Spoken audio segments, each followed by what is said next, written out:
Hi, everybody. I hope that you've been enjoying the class so far. I wanted to record a message for all of you. I've gotten a lot of questions in my email about the graphic design portfolio and presenting your work in a professional context. And I've been trying to schedule a time with some of you, as well as some of my former students to go through a simulated portfolio review.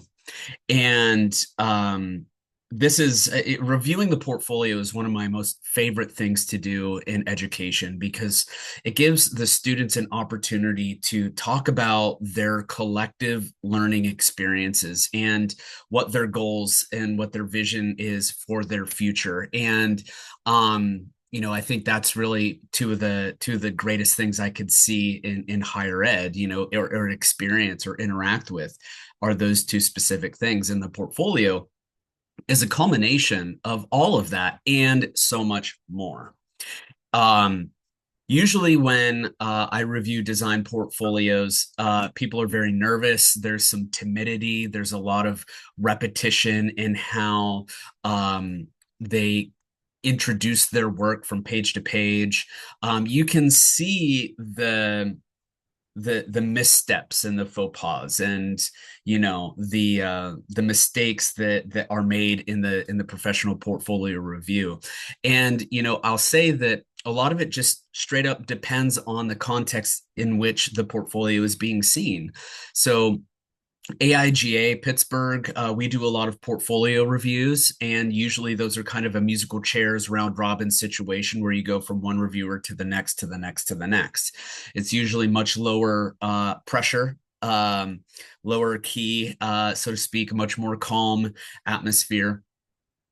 And you've also got the actual professional application, which is like the job interview. How do you show your work in that particular job interview? How do you talk about your work? Everything that you've been learning in this program, writ large, is ultimately about storytelling, and in specific, that storytelling, all that you've learned manifests into this singular moment in time, this singular opportunity. Um, and I hope that each and every one of you are afforded this opportunity through your career growth opportunities and so much more. But I really want you to think back to all of the things that you've learned about storytelling, communication, professional presentation, all of the things in this program, and all of the things that make you you. Because you can take all the strategies and tactics and frameworks and philosophies and wrap them up into a ball and present all of that knowledge and still not be successful, because the one necessary critical variable here ultimately is you. How do you take all of these things that you've learned and bring them together, merge them into a whole while still keeping your personality, your individuality intact? Okay. This takes practice, this takes time. Now, if there's one thing I'm known for, it's and in some cases, unfortunately, it's adding layers of complexity to situations that really shouldn't need them, but are naturally complex to begin with. So you take all that storytelling knowledge, you take your individuality, and you present your work in the best way possible with all of that knowledge and experience and time and talent, etc. And then you add another layer of complexity to it. And that additional layer of complexity is a variable, and it's the person that you're interviewing with. It's the environment in which you are interviewing. Two things that you cannot control, that can certainly create a lot of nervousness and anxiety, and in some cases, self-doubt, lacking confidence, lacking self-esteem. So another layer of complexity is that psychological component, not just for you, but the person that you are communicating to. You're trying to read them the whole time as you're articulating about your work. Layers and layers of complexity. Okay. It's a lot to handle, but perhaps the most complex layer of all of this is that you have to take all of that into consideration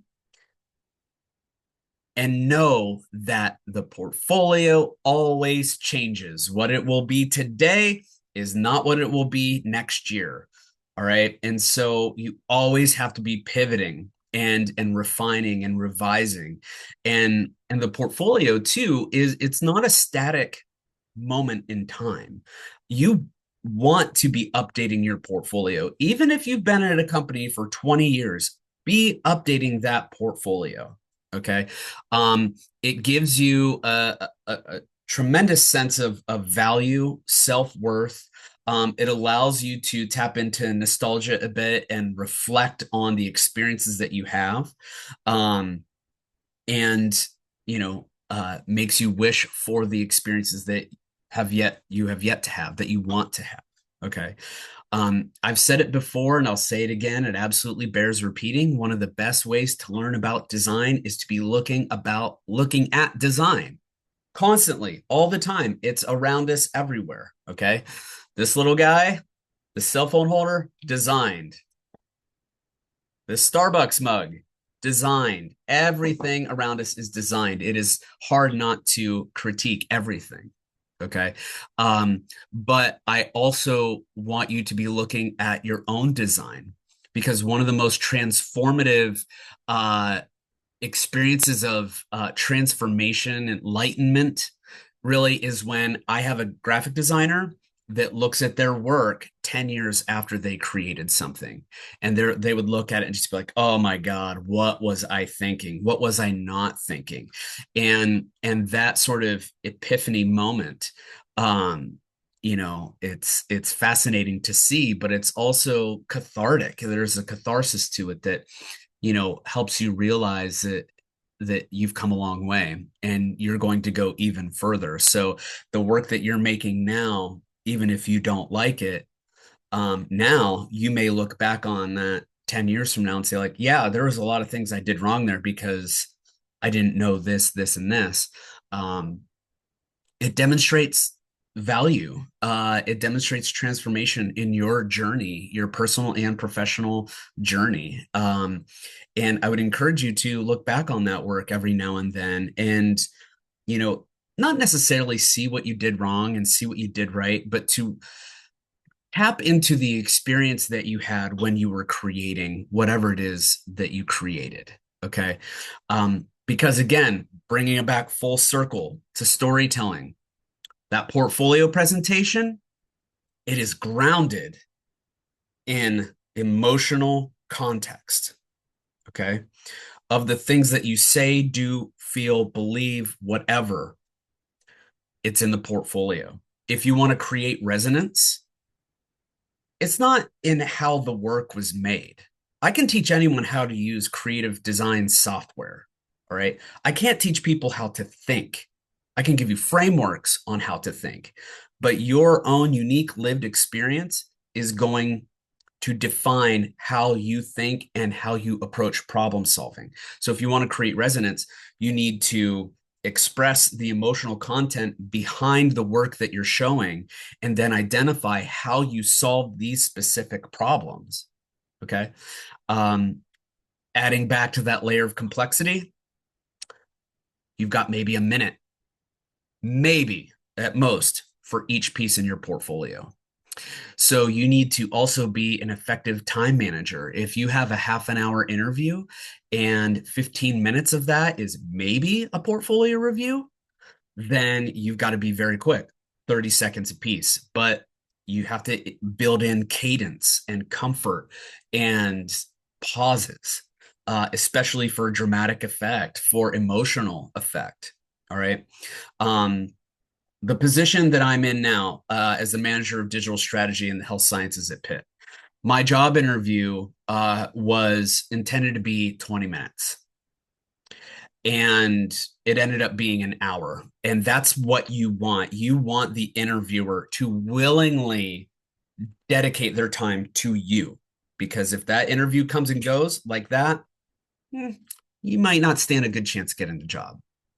The person I interviewed with She's like, I have 20 minutes. I'm a busy executive. I'm sorry in advance, but you know, let's enjoy this experience. I ended up keeping her for an hour because I was able to create those narrative hooks in my personal story, my professional story. Okay. And then that led to the portfolio, and the portfolio supported and supplanted those things that I said. So they were self reinforcing. All right. So, of the things that I'm saying, and then the things that I'm showing, they work in tandem. Now, the other layer of complexity is that the portfolio needs to tell a story when you are also not present. Okay. So how does your portfolio act as a substitute for you when you are not available? Okay. A lot of graphic designers are taught that the portfolio should be, pardon me, all images. All images. No, the portfolio needs to be a story.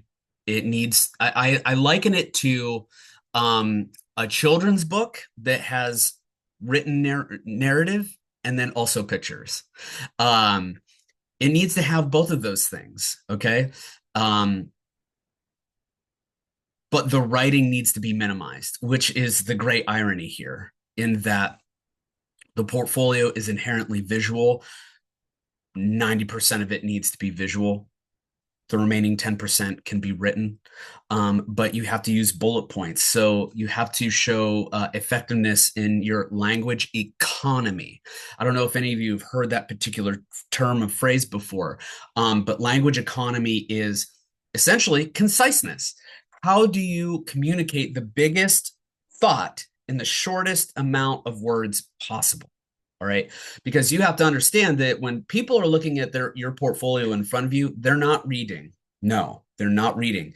All right. A picture's worth 1,000 words. Yes. But they're not going to read those words. They need to feel the images that you're showing them. Now, if they are not present, they might read that text. Okay. But I have some specific tactics that I would recommend with respect to your text that can support your written capabilities, your writing capabilities, excuse me, but also your visual. So, with all this being said, what I'm going to do um, is I'm going to walk you through my portfolio. Now, this portfolio is my most recent one. It has not been updated in 3 years, so it is showing work that, is relatively old. But I don't want you to be concerned about age. Good work is good work, period, regardless of when it was made. I would happily show a project I made 25 years ago if it were appropriate to the job I was applying for, because there's the other layer of complexity. Design your portfolio for your audiences. Do what marketers and designers do. Design for your audiences. Okay. So the portfolio is always changing, right? It's not like it's just one portfolio that changes over time. No, you've got multiple portfolios that change over time that fit different contexts and opportunities. Okay. So in my portfolio, I have work in here that is indicative of my career transformation, that highlights my creative problem solving process, that really details my passion for the work that I do. Okay. Someone once said, never make your hobby your job. I started in graphic design when I was 11 years old as a hobbyist. And then shortly thereafter, the entrepreneurial bug bit me, and I was making things for other people. And there was no greater satisfaction with respect to a hobby when I could be making things for other people that were appreciated. The portfolio is no different here. All right. It is your opportunity to help them create an appreciation for you. All right. So, with that being said, let's take a look at my portfolio. Now, when I show this, and I want to be clear, and I invite each and every one of you to email me and tell me what you like, what you don't like, what you thought was good, what you thought was bad. Be critical, be constructively critical, all right? But be critical. You need to have a critical lens here when you're reviewing design work. So my portfolio is made in PowerPoint. Most graphic designers, they're going to make their portfolio in InDesign or Illustrator or Photoshop or God knows what. Keep it simple, stupid, KISS. Keep it simple, stupid. Why work harder when you don't have to? Work smarter, not harder. Use the right tools for the right reasons. Okay. So PowerPoint serves this purpose fine. So let's take a look at my portfolio. And so what you're looking at here is a picture of myself, my daughter, and my wife in front of a mural I created. The intent with opening this slide was to show that some of my ideas can be larger than life, but to also ground me in my community, to create the perception and belief that I'm a family man, I'm a community man, I create work for others. I'm proud of what I do. I put a lot of hard work into what I do. I don't look super professional here. I'm in jeans covered in paint. I'm not afraid to get my hands dirty. I'm not afraid to get messy if it means making good work happen. There are a lot of emotional touch points that you can tap into here. All right. But the thing that matters most is that you can see our faces. All right. When you want to create one-to-one relatability between one human and another, you have to really emphasize the power of the face. Even if like this is not like, the best photo of me, it doesn't matter. What matters is you can see me outside of the professional context. Okay. And so you want to show the faces and their expressiveness and their emotional capability. All right. I personally am not that much to look at. But nevertheless, you can get a sense that these are things that I care about. These are the people that I care about. This helps set resonance.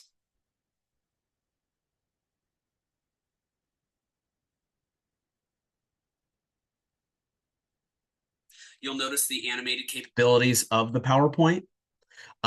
It helps create a sort of staggered narrative here, and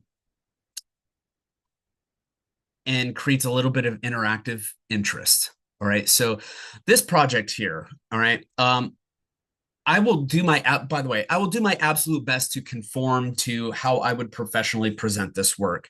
But I don't know if I'm going to have the consistency of that because I want to be able to present this work to you in a way that I would to an employer. But I might also divert into storytelling relative to the story that is being featured. So okay, so I'll try it as if I'm interviewing for a position. Pit Business Backstory is a digital admissions campaign that I started in the University of Pittsburgh Graduate School of Business and the College of Business Administration, which is the undergraduate program. The goal here was to create a three-part story, actually a four-part, that detailed a undergraduate's journey to Pitt Business all the way up through graduation, from high school graduation. And so part of the thinking here is we're going to make a microsite. We'll feature a variety of undergraduates. We'll start their story from senior year of high school all the way through graduation. And what this will help us do is generate leads for recruiting students. But there's an integrated component here where my dean would be able to reach out to some of the instructors of these students at the high school level and create partnerships and ideally create a pipeline of prospective student applications.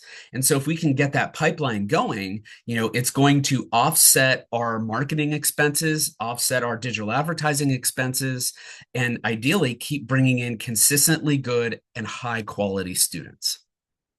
You can see here the image in the center is a screen capture of what the website looks like. I completed the design of the site, the coding, development, photography, video. This is an all-inclusive project for me. And it was so exciting to see the students share their story on social media.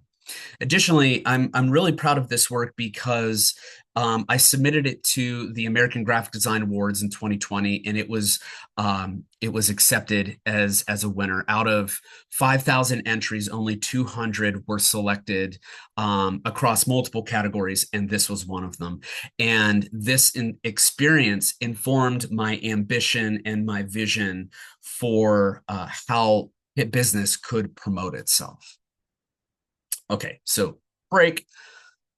Note the bullet points: microsite, social, storytelling goal, winner, winner, winner, published. All right. So part of the strategy here, the formula is a couple bullet points on facts about the project, and then authentication from a third party saying this work is excellent. Okay. Regardless of whether the employer likes it or not,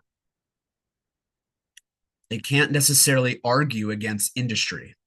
GDUSA is one of the foremost graphic design competitions in the United States. And that authenticates the work beyond just, does my boss like it? Does it serve the business objectives and the business goals of the project? Okay, back in. The second image, multiple image slides here. So this project actually won 2 awards from GDUSA and UCDA, University and College Designers Association.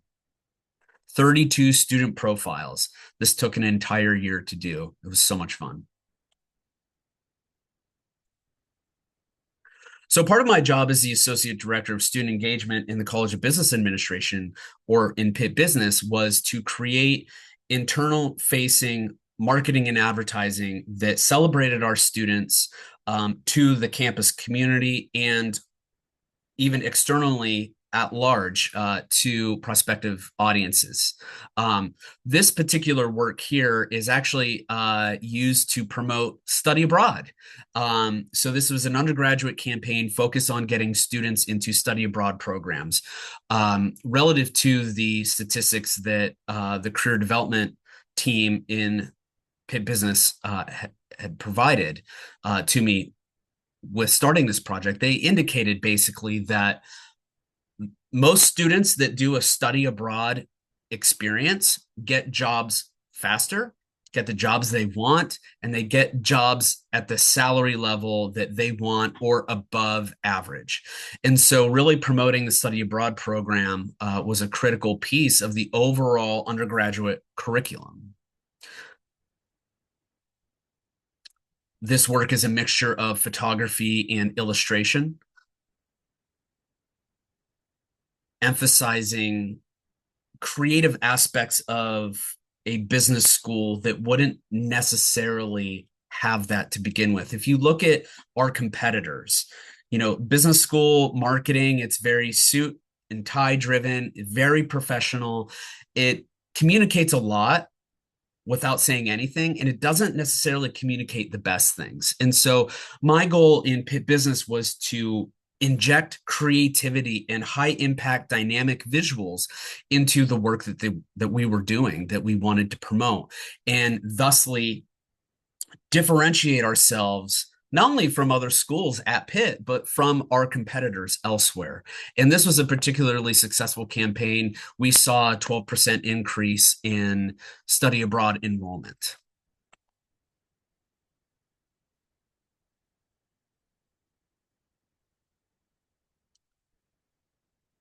One of the best features of the undergraduate school is their dynamic career development programming. We have a staff of like 12 people that are solely focused on career development opportunities for our students, be they internships, study abroad or internal work, work study positions, or even getting internships at large Fortune 500, Fortune 250 companies. This is what they do. And a part of my work in Pitt Business was to create internal marketing that promoted these programs. And you can see an example here of some branding that I've created to promote these individual programs like Leads or the Sales Academy or the Real Estate Finance Academy. What's important to me about this type of work is that the students see themselves in it so that it creates a one-to-one resonance. The gentleman in the Leads advertisement, I want to be able to see myself in his role. And with implementing this work, we did see a 20% increase in participation across all of the programs in aggregate. So this was a fairly successful campaign, rooted in simplicity and focusing on what matters most, our students.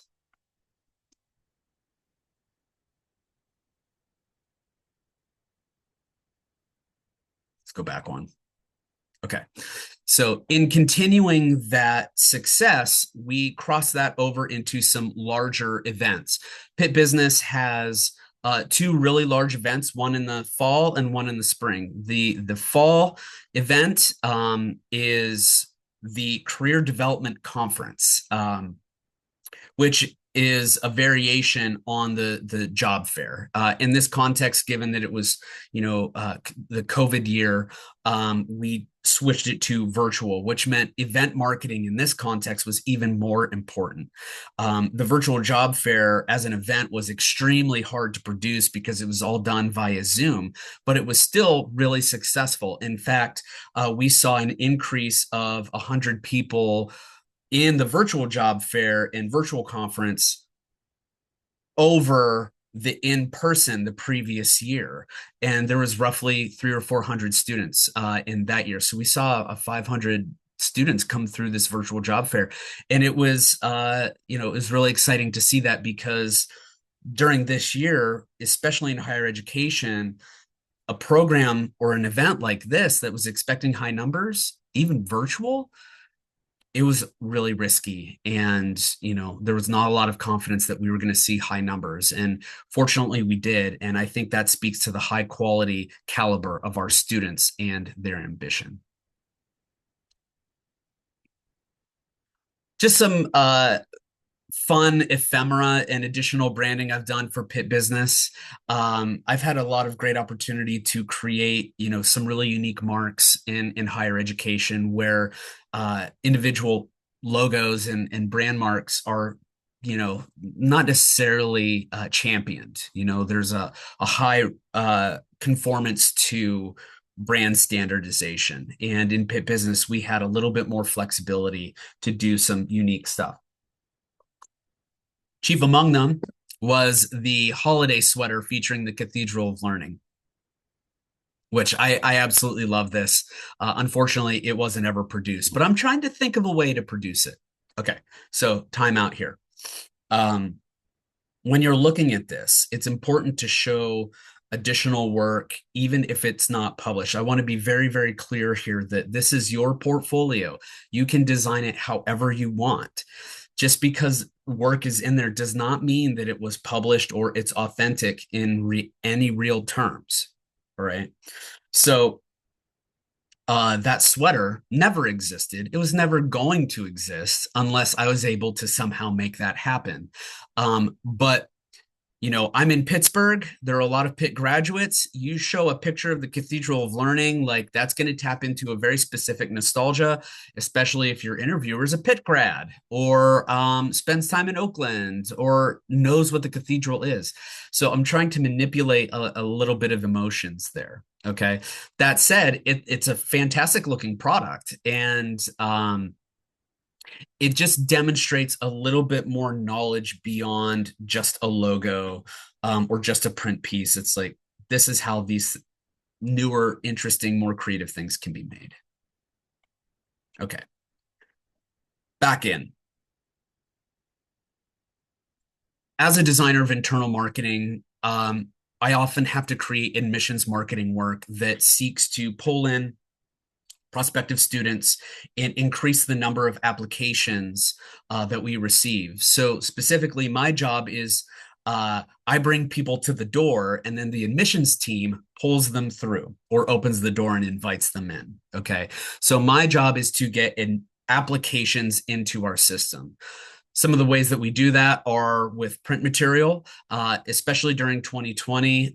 Everything was starting to become virtual. There was a restriction on print work, and in some cases, with paper shortages, and even some printers being understaffed, just by virtue of how the world was working at that point in time, we couldn't do a whole lot of print work, but we were able to get some print work out into people's mailboxes and create a differentiated experience that wasn't digital, that spoke to them on a different level. And this particular piece here did exactly that. And so it's a catch-all piece showing our rankings, which is our top sales, promotional message. Our rankings push the rankings all the time, and trying to make this as easy and to read and as organized as possible.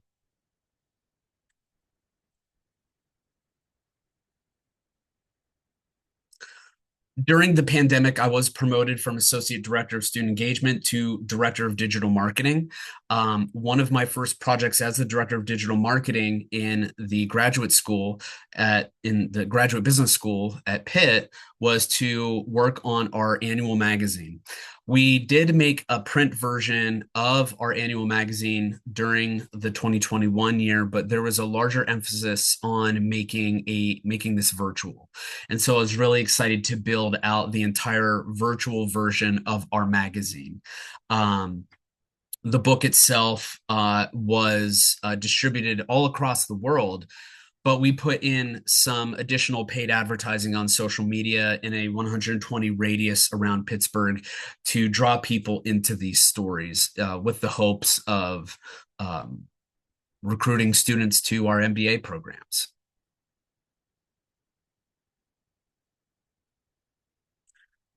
As a part of that, with the success of the alumni magazine site, I was able to rebuild business.pitt.edu. I built this site from the ground up over the course of a single year. This is all I did for a year. I did all of the coding, content, design, overall execution, website testing, you name it, I was a part of it. And I was extremely proud to have this work be recognized again by GD USA Magazine's American Web Design Awards.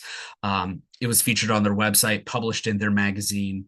This was a significant investment of time and talent. And I worked probably harder than I ever have on a project before over the course of a year to make this project hit at a high level. And it certainly did. The website still exists to this day. Granted, there are some changes, but even though I'm no longer a part of Pitt Business on the staff side, at least, I still do occasionally consult with them to make sure that everything is running smoothly. So this is not only a fantastic project that demonstrates my capabilities, but it also introduces my connectivity to my clients, their trust in me, and how a legacy project can be carried on from its point of origin to the next team, to the next team, to the next team.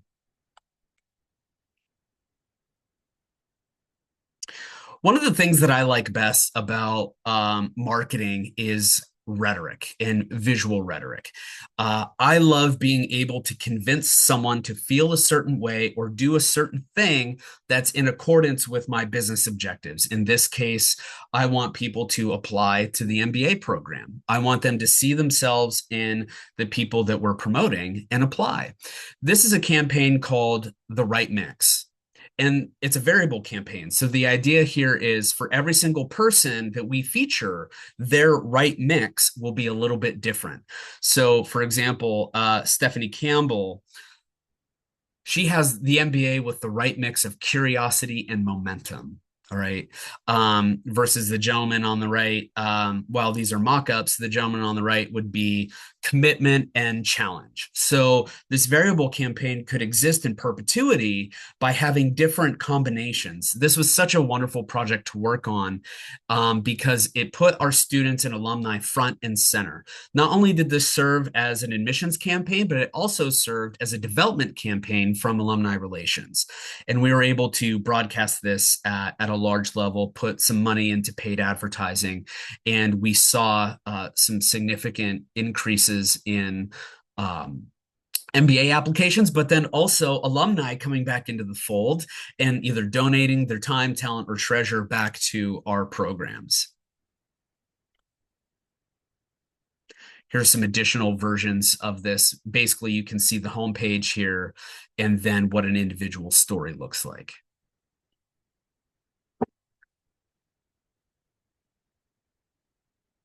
With the success of that campaign, we were able to move forward into creating new ones. This campaign is called Master Your Move Forward. It's all about the business master's degrees, not the MBA, the MS degrees. And again, highlighting those students. Some of them are looking pensive, and some of them are looking positive and happy and grateful and glad to be here. But there's an emphasis on emotional touch points as expressed through the face. And this received an honorable mention at the UCDA annual design competition. I was really excited to see this. This was a campaign that existed on social media for well over a year. It generated over 2,000 hot leads for our programs, and we saw a significant increase in applications. Continuing on, after the right mix, a good portion of my work became focused on student recruitment and advertising. So we have the right mix, we have Master Your Move Forward, but then we also started exploring relationships with affiliates. And one of those affiliates was the American Marketing Association Pittsburgh chapter. And what's great about AMA is not only were they amazing collaborators and champions of our programs, but they were able to convince me to join and eventually join a committee, then join their board, and then eventually become president of the organization, where I was able to perpetuate this affiliate relationship with Pitt Business.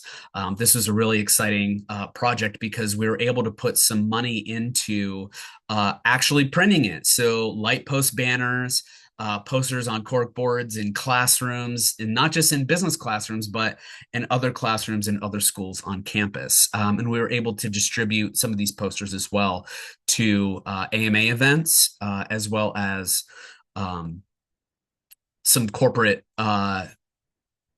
professional development programs. So at this point, my work in admissions was generating a lot of interest from across campus, and I was starting to be commissioned to develop these programs for other schools at Pitt. One of them was the Master of Quantitative Economics, which is out of the Dietrich School at Pitt. And what's great about this is that I was able to build a single microsite that generated a lot of leads for the MQE program, which is an extremely niche program. We had paid ads across social, specifically Facebook and Instagram, and we put at least $20,000 into Google ads. And not only did that drive a lot of traffic to the site, it drove applications as well. And the MQE program, which is extremely selective, they fill 20 people in a class every year. They started seeing a lot of the folks that applied were accepted, but then were deferred to later years. So it was actually a great problem in the sense that they filled their class, but it also caused some pinch points for them because they weren't prepared to handle the volume of good candidates. And so they've had to thusly change their application and acceptance procedures. So moving on from my work at Pitt, a good portion of my work was done in the city of Youngstown. I was a tenured professor of graphic design at Youngstown State University, and one of the most amazing things about Youngstown is its willingness to collaborate across the board, from the university to the government to private corporations and nonprofits to even residents and citizens on the street, all manner of stakeholder. I was able to create a program called the City of View, which eventually led to the rebranding of the entire city. These two posters here were of a series of 40 posters that highlighted the movers and shakers in Youngstown, the people that were doing really captivating things, starting businesses, just doing some amazing work. And as a result of this, I was able to receive a $107,000 marketing grant from the city of Youngstown to implement this entire campaign and rebranding through every facet of the community. I was able to present on this topic, community rebranding, at 12 different national marketing and design conferences. This also led to additional grants from the National Endowment for the Arts, where I was later a reviewer of federal grants. And perhaps the most important thing of this, and it was certainly a game changer for me, is that I received Ohio's highest honor in the arts, the Governor's Award in the arts, for this work I had done in Youngstown. I also received a marketing award from the Ohio Economic Development Association for this work in promoting all of the business assets essentially of Youngstown. And this was a transformative pivot point for me that truly defined the rest of my career. And here are some additional images you can see of the City of View implementation. You can see Tito Brown, who's the mayor of Youngstown presently, standing behind a backdrop I created. You can see T-shirts, freestanding banners, even light projections on buildings with the logo. It's so exciting to see this. In addition to these types of assets, I was able to create a podcast that lasted for 5 years and over 200 episodes, 6 video storytelling series, 10 ad campaigns. We really went full bore with this. We put all of ourselves into it. Myself, my collaborators in the government, at the university, in the business community. It was truly a team effort. Some additional advertising. You can see a digital billboard, an actual printed vinyl billboard, and some of the campaign design. This work resulted in receiving a special recognition and research award from Youngstown State University, which also helped me acquire tenure in my faculty position. Previous to joining Youngstown State, well previous, like at least many years before, I ran a company called Shift Collaborative, which still exists today. It was a company that we started, myself and two partners. We merged our 3 companies together into Shift Collaborative, and one of our first projects was rebranding East End Cooperative Ministry, which is an extremely well-known ministry in Pittsburgh that cares for and serves the homeless and lower socioeconomic folks. We were able to rebrand this organization. They put a lot of trust and faith in our vision here.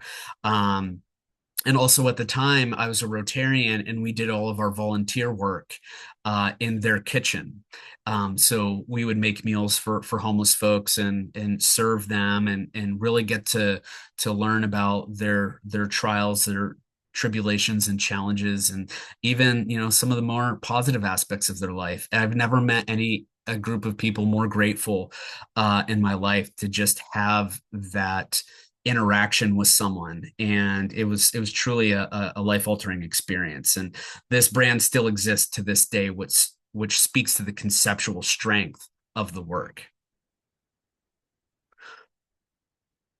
The Northside rebranding project is actually an example of a project I did when I ran my own agency previous to Shift Collaborative. We were called Zola Design. And one of the projects that we did was actually, this is a competition. I decided to enter this competition as part of the Pittsburgh Design Center's um, program on creating more community engagement in the arts. And I was able to create this branding project for the north side of Pittsburgh. And in 2011, it received a Best of Show award in their Creating Art and Urban Connectivity program. Perhaps most excitingly is that this work was featured in the Andy Warhol Museum. I still get chills thinking about it. It was just such an amazing experience to have my work right next to a Warhol. Just, I mean, even though it was fleeting and just kind of frivolous, it was still a really huge honor, nevertheless. Very, very exciting.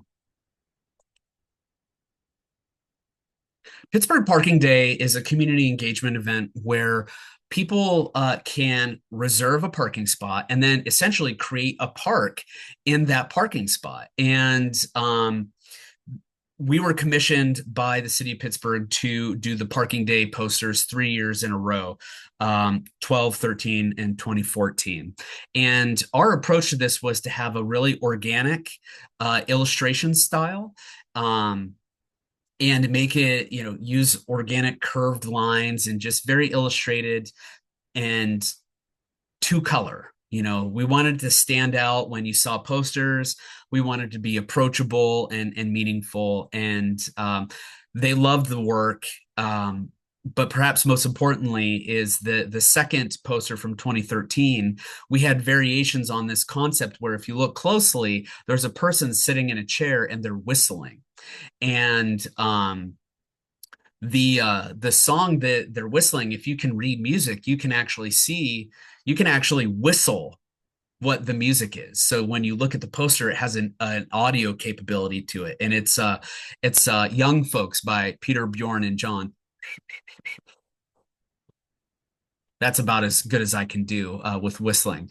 But that was a really fun interactive component. And, we had people actually interact with the poster and trying to figure out what to whistle. Um, we were also able to do more event-based posters for the Cystic Fibrosis Foundation around the same time for the Jam on Walnut. And the Jam on Walnut event is this amazing outdoor concert that raises money for the Cystic Fibrosis Foundation. And we wanted to have a consistent campaign from year to year to year. And each year we would feature a different illustration, a different artist, and illustration of someone playing a musical instrument. The image of the woman guitar player, the guitar is actually a walnut with strings on it. So it's pretty fun. But I was able to incorporate some freelancers and students into this work and really make it truly interesting and dynamic. Special Olympics of Southwestern Pennsylvania, or Special Olympics Pennsylvania Whole, they commissioned me to do the Pittsburgh's Polar Plunge branding events. Branding for all of their suite of events during this time. The Polar Plunge is their annual fundraiser. They make so much money for Special Olympics, and I was honored to be asked to create this work, much of which still exists today, especially the polar bear illustrations, which were unique to this event at the time, as there was only one core polar bear illustration. We were able to create more. Eventually, we were also commissioned by Special Olympics of Washington, D.C., and Special Olympics of Ohio to do their polar plunge events as well, which is just a really gratifying honor, to be able to do this type of work.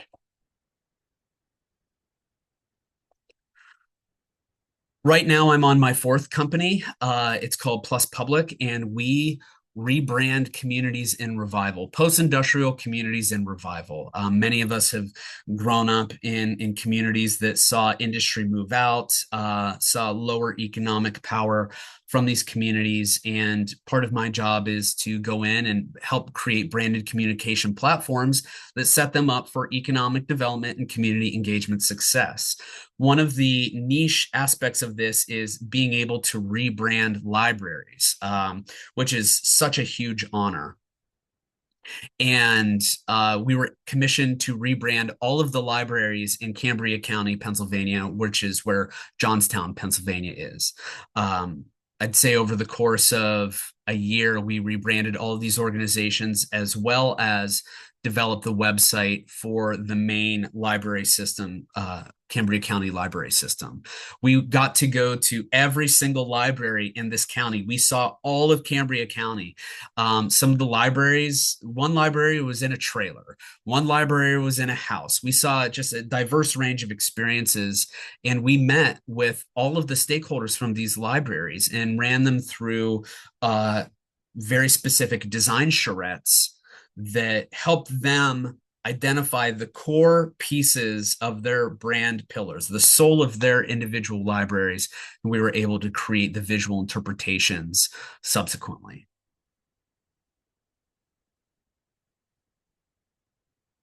Bright Energy Innovators is the biggest and only energy technology incubator in the state of Ohio. And we were commissioned to brand this very important organization. We held design charrettes that helped us develop their brand mark. Not just in Warren, Ohio, where they're based, but also Cleveland and in Youngstown. So all told, we probably spoke to hundreds of people about Bright Energy Innovators, which at the time was known as T-Bike, TBEIC. And part of this rebranding was to a new name and new logo. Nevertheless, we were able to design that logo and incorporate that into a variety of ephemera, wearables, business cards, typical corporate identity, outdoor, indoor signage, so on and so forth. This was a really exciting opportunity for us, myself and my partner, Kent Kerr, who is a professor at West Virginia University, being able to have this level of impact in a very rough part of Ohio. Here's some additional logos that I've created. Myself and my partner have created through Plus Public, rebranding the community of Hermitage, Pennsylvania, Bellevue, Pennsylvania, Liberty Township, Ohio, Youngstown, Lowellville, Ohio. And if you're familiar with the ice cream chain Handles, Handles was actually founded in Youngstown, and it has its own neighborhood essentially in Youngstown, and we were able to rebrand that neighborhood as well. This work also received a special recognition and research award from Youngstown State University. So earlier I had mentioned my connectivity to AMA Pittsburgh. When I was able to join a committee, join a board, I joined their marketing communications committee, and I was able to rebuild their website, which is still in existence today, and speaks to the quality of the work that I had completed there. The website, based in WordPress, utilized a drag and drop visual builder called Divi that allowed me to essentially design the site visually without having to use code, but also allowed other people to manipulate the site with relative ease.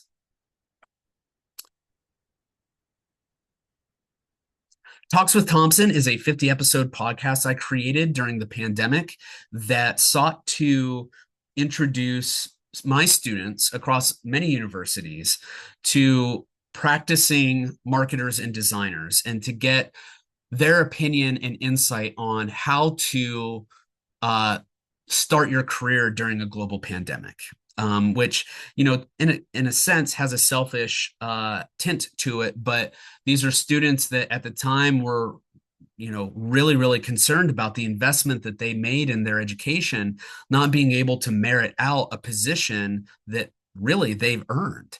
And so I interviewed 50 people over the course of a year, ranging from marketers to graphic designers to educators to social media managers, you name it, they're a part of it.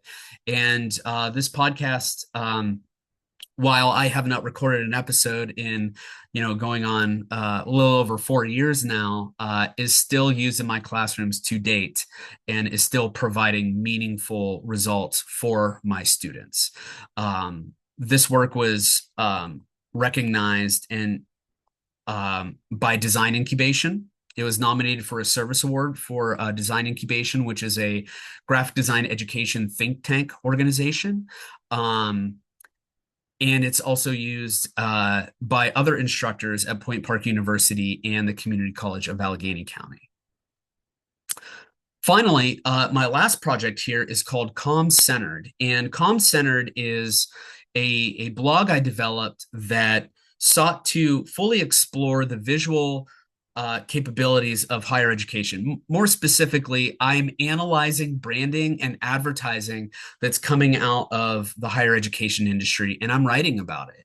I was able to create 50 blog posts that focused on design trends in branding across all 50 states in America. And there's some really interesting crossover trends from state to state to state, ranging from color, motifs, design, type styles, so on and so forth. You could go to comcenter.org and read more about all of that work there. I have concluded this project, but I'm really proud of this because this is a foray into really investigating how work is done in an industry that I love so much. And I'm hopeful that you'll be able to see the passion I have for higher education reciprocated in the writing that I'm doing here. This work was also sponsored by the National Institute for Social Media and hashtag Higher Ed Social, which is a social media practitioners group focused on higher education with over 12,000 members. So, this was being promoted to over 12,000 people. It was really quite an honor to be a part of this. Okay, so that's some explanation and articulation on my portfolio. Maybe there's some things to take away there. Maybe there's some things to criticize. I welcome that feedback. Granted, I just did this off the cuff, but I have practiced this many, many times. Some of the things that I wanted to say. I wish this were more of a formal simulation. But ideally, when I'm able to connect with one of you or one of my previous students, you'll get to see how they present their work to me, and you'll be able to have a basis for comparison. So thank you for your time and attention. I hope this is useful. Please let me know what you think, and I look forward to your feedback.